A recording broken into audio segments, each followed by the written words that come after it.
شام کا بندہ آ گیا حضرت عمر کو ملنے، اس نے آتے ہی پوچھا تمہارے بادشاہ کا محل کہاں؟ انہوں نے کہا جی ہمارے بادشاہ کا محل نہیں ہوتا، ہمارے ہاں لوگوں نے سمجھ لیا نا کہ روب شاید کپڑوں کا ہوتا ہے، روب شاید گاڑیوں کا ہوتا ہے، بنگلوں کا ہوتا ہے، بہت بڑی کوٹھی کا روب ہوتا ہے۔ اور نہیں بھائی، روب تو بندے کے کردار کا ہوتا ہے،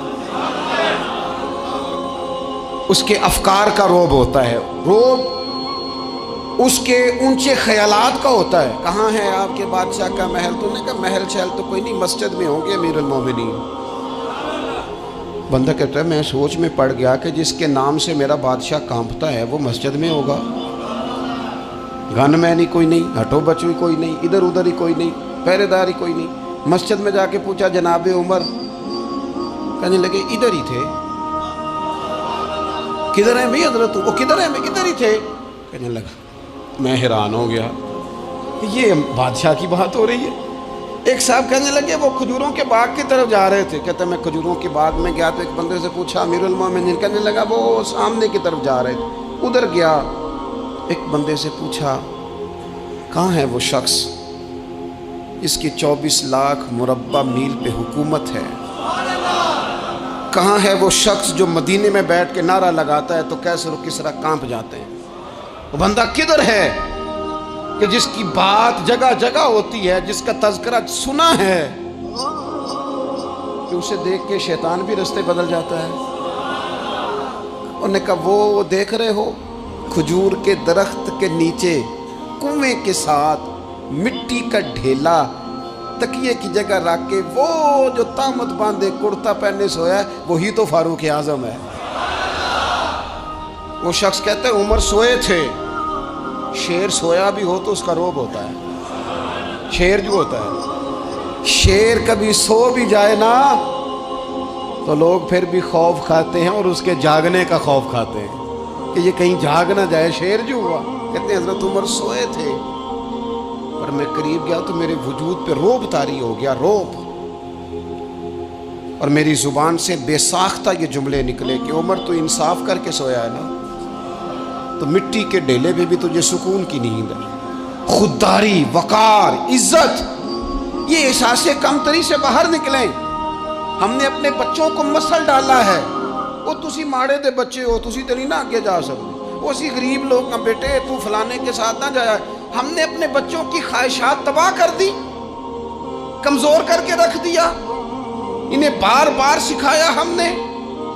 خوددار تھا وہ باپ جس کی تھوڑی سی آمدن تھی پر وہ گرمیوں میں اپنے پتر سے کہتا تھا پتر بڑولے میں دانے ڈال دیے ہیں، تمہاری ماں نے مرتبان میں اچار ڈال دیا ہے، لو اب ساری گرمیاں پرواہ کوئی نہیں۔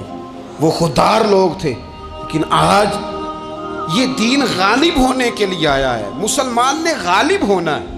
یہ تھوڑا اپنی ذات سے اٹھ کر جب سوچے گا نا، بڑی بات کرے گا، بڑی سوچ پیدا کرے گا، بڑا اس کا مزاج ہوگا، کھلا اس کا دل ہوگا، تو پھر نا یہ ذرا سر اٹھا کے جیے گا۔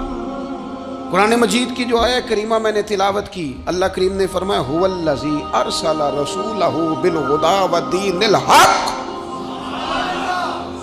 فرمایا وہ قادر مطلق ہے جس نے اپنے رسول کو ہدایت اور حق دے کے بھیجا ہے۔ دو چیزیں دے کے بھیجا ہے، ہدایت اور حق۔ کتاب ہدایت اور حق حضور لے کے آئے۔ کس لیے بھیجا ہے؟ کہ نیرا تسبیح پڑھیں اور سو جائیں، نیرا جناب عبادت کریں اور آرام کریں، نیرا جناب تلاوت کریں اور آرام کریں، نہ۔ هو الذی ارسل رسولہ بالہدی ودین الحق، وہ رب ہے جس نے اپنے نبی کو، اپنے رسول کو ہدایت اور حق دے کے بھیجا ہے۔ کیوں؟ کہ لیظہرہ علی الدین کلہ، تاکہ اس دین کو تمام دینوں پر غالب کر دے، اس کو غالب کرے، ہر دین پر یہ دین چھا جائے۔ وَلَوْ کَرِہَ الْمُشْرِكُونَ، اگرچہ مشرکوں کو یہ بات بری ہی لگے، نا پسند آئے، کسی کو نہیں آتی، لیظہرہ علی الدین کلہ، یہ دین غالب ہونے کے لیے آیا۔ غالب تو نماز بھی پڑھ، عبادت بھی کر، لیکن یہ بھی خیال رکھ کہ دنیا میں نماز والے نبی کا نظام بھی قائم کرنا ہے۔ تیرے پاس میری مسجد نہیں ہونی چاہیے، حکومت بھی ہونی چاہیے۔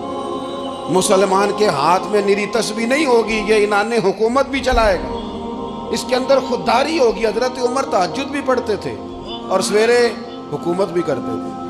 حضرت صدیق اکبر ساری رات مدینے والے کی یاد میں رویا بھی کرتے تھے، اور صبح اٹھ کر تلوار لے کر نبی پاک علیہ السلام کی ختم نبوت کے منکروں کے خلاف جہاد بھی کیا کرتے تھے۔ جب تک اپنے مزاج میں وہ شوق نہیں پیدا ہوتا کہ دین کو غالب کرنا ہے، جد و جہد کرنی ہے، کوشش کرنی ہے، بڑا سوکھا ہے ہمارے لیے بھی آرام سے نماز پڑھیں، نفل پڑھیں، عبادت کریں، اور ویسے بھی اسے لوگ زیادہ بڑا پیر سمجھتے ہیں جس کی تسبیح زیادہ لمبی ہو۔ وہ زیادہ بڑا پیر ہوتا ہے جس کی پگڑی ذرا زیادہ بڑی ہو، جبہ تگڑا پہنے، اجرے کے اندر رہے، باہر نہ نکلے، اور اندر جائیں 2 منٹ کے لیے حضرت کی زیارت کریں، باہر آ جائیں، بات چھوٹی، وہ زیادہ پیری مریدی ہو جاتی ہے۔ پیر تو بولتا ہی نہیں۔